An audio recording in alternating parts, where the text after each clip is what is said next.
اساتذہ کرام اور حاضرین مجلس، آداب و سلام۔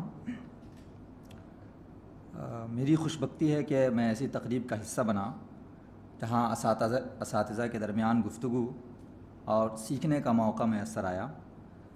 سب سے پہلے اپنے بھائی سفیر صدیقی کو دل کی گہرائیوں سے مبارکباد پیش کرتا ہوں کہ اس چھوٹی سی عمر میں ایک بڑا کارنامہ انجام دیا، اور وہ بھی پوری آب و تاب کے ساتھ۔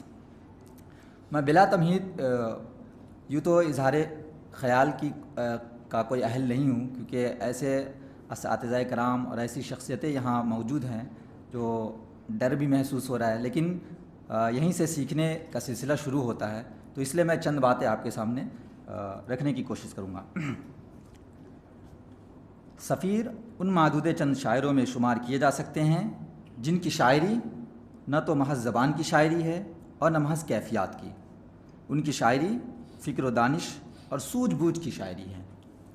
ان کے شعری مجموعے کے مطالعے سے ایسا محسوس ہوتا ہے کہ یہ خود بھی سوچتے ہیں اور دوسروں کو سوچنے پر مجبور کرتے ہیں، آمادہ کرتے ہیں، اور ان کی سوچ کا دائرہ بہت وسیع ہے۔ سفیر ایک ایسے عالمی انسان کو مرکز میں لاتے ہیں جو ایک مثالی انسان ہے، یعنی ایسا انسان جس کے ظاہر و باطن میں مکمل ہم آہنگی ہے اور جو دنیا میں حاکم ہے نہ محکوم۔ ایسے انسان کا خواب سفیر کی شاعری اور فکر و دانش کا خاص حوالہ ہے۔ سفیر کی پیکر تراشی میں امیجز ایک مخصوص سطح پر استعارے کی شکل اختیار کر لیتے ہیں۔ مجھے لگتا ہے کہ سفیر کی تخلیقات کا محور و مطاف وجودیاتی ہے، جیسا کہ خالد جاوید سر نے بھی اس کی طرف اشارہ کیا ہے کہ سفیر کا مطالعہ وجودیات کے حوالے سے کتنا ہے یہ تو اس کا مجھے علم نہیں، لیکن کہیں کہیں اس کی گفتگو اس وجودیات کے ارد گرد وہ ضرور کر گیا ہے۔ یعنی حیات اور کائنات کے تعلق سے سفیر کا نقطہ نظر طبیعی معلوم پڑتا ہے۔ سفیر کی وجودی فکر کی تفہیم ان کی کئی غزلوں سے ہوتی ہے، جس میں وہ ایک ہی وجود کو مختلف سطحوں پہ جیتا مرتا اور کئی حصوں اور خانوں میں تقسیم دکھانے کی کوشش کرتے ہیں۔ اور یہ صحیح بھی ہے کہ انسان کے اصل وجود کی شناخت ایک معمہ ہے، یہاں وجود کی عدم کشفیت کا تیقن ہے۔ سفیر صدیقی کے یہاں موت، خودکشی، خواب اور سفر بار بار شعری تجربے کا اظہار بنتے نظر آتے ہیں۔ سفیر نے رسی اور پنکھے کا استعمال موت کے استعارے کے لیے بخوبی کیا ہے۔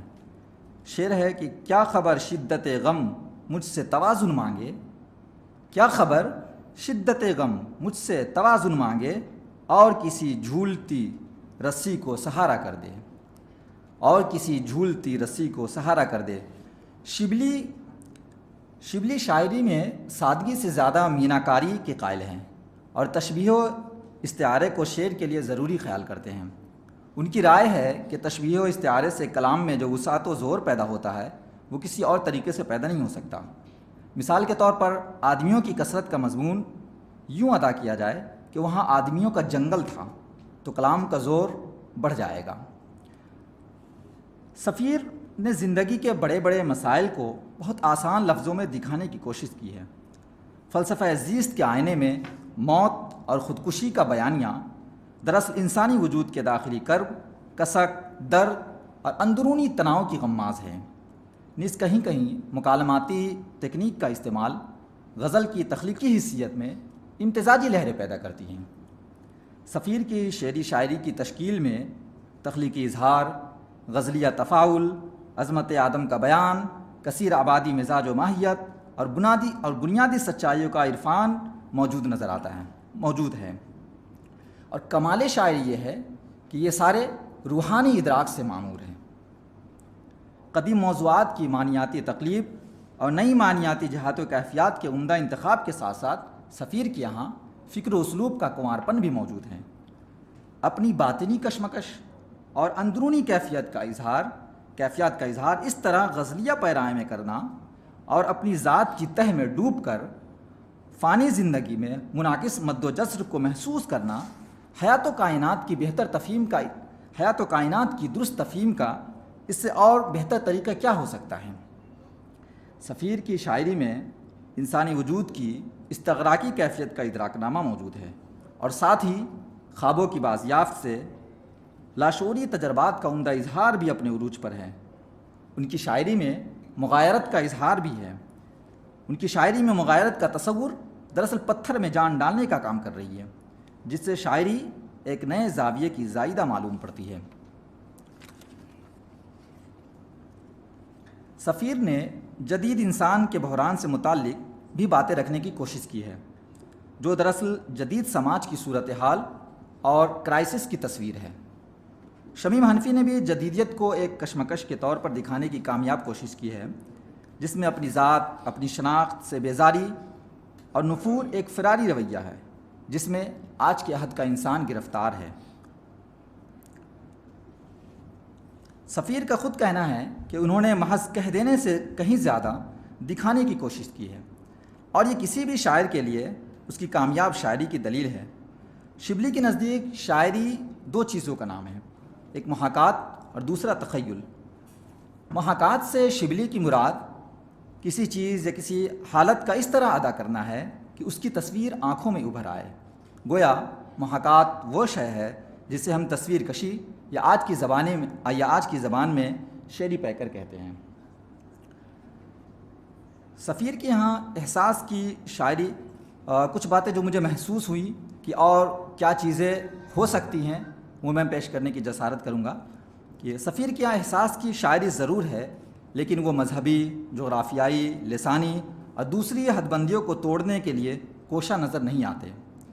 ہماری شاعری اور ادب کا دائرہ بین الاقوامی اور آفاقی اسی وقت ہو سکتا ہے جب ہم لسانی اور جغرافیائی حد بندیوں کو توڑنے میں کامیاب رہیں۔ مقامیت کا رنگ بھی دیکھنے کو نہیں ملتا، یعنی جیسے ہندوستانی علائم و اساطیر ہیں وہ یہاں دیکھنے کو نہیں ملتا۔ تنوع کی تھوڑی کمی محسوس ہوئی، وہ تنوع جو لسانی، تہذیبی، تاریخی اور سماجی رویوں کے ادراک کو مفید ہو۔ سفیر نے قدیم موضوعات سے اجتناب تو نہیں کیا ہے، البتہ معنیاتی و تفہیماتی تقلیب کا کام ضرور انجام دیا ہے، جس کے لیے سفیر صدیقی یقیناً قابل مبارکباد ہیں، اور ہم مستقبل میں ایک بڑے اور اچھے شاعر ہونے کے لیے ان سے امید کرتے ہیں، بلکہ انہوں نے احساس دلایا ہے اس کا۔ میں اپنی بات کو سفیر کے اس شعر پر ختم کروں گا کہ موت کے خط مجھے یوں ہی نہیں آئے ہوں گے، زندگی نے میرے خواب چرائے ہوں گے۔ موت کے خط مجھے یوں ہی نہیں آئے ہوں گے، زندگی نے میرے خواب چرائے ہوں گے۔ بہت بہت شکریہ۔